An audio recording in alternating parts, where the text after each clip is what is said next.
It's like the enemy presented an apple to me and it looked shiny and delicious on the outside. And I just wanted it. And when I bit into it, I didn't realize what I was biting into.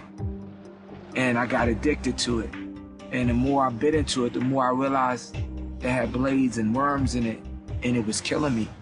It was a hip-hop lifestyle, and it took Hans Nelson, a.k.a. Hansol, on a trip from the top of Billboard magazine to a mental hospital into the depths of a drug addiction. The journey started when Hans was just a boy. I was biracial, and because my mom was from Sweden, my dad was African American, there was a lot of stress and drama here because of that.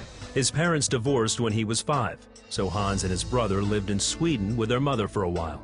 But when that didn't work out, they were sent back to the States to live with their dad. I felt rejected. I pretty much just blocked things out. But I really believe a lot of that hurt is kind of what got me into the hip-hop culture, because hip-hop can be like a cult, and it's like a family feel. It was numbing, like pain in my heart. It was the pain of my past, and it was a longing for something bigger. Hans thought he'd made it when a friend got him in the door at Epic Sony. This is the label Michael Jackson's on. I'm seeing Diana Ross in the elevators to award shows. I'm hanging with Jazzy Jeff and the Fresh Prince. It feels like, oh, now I'm accepted. But that didn't last. Sony dropped Hans. And you're like, man, you know, all this investment, this was my dream.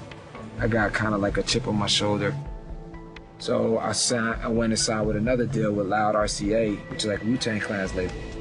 But again, I got dropped. The girl I was dating with at the time, she kind of like broke my heart. You know, was cheating on me with somebody or something, and I felt empty.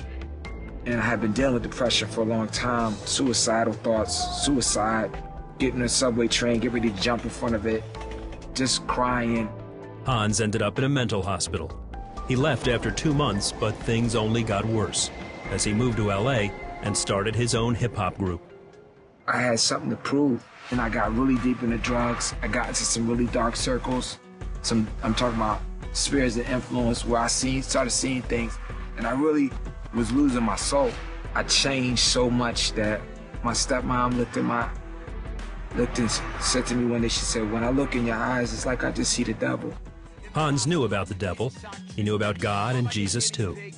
But it wasn't until he hit rock bottom that he reached out for help.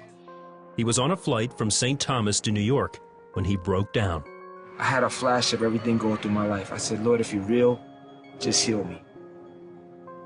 But even if you don't heal me, just take away this depression, because I don't want to live no more.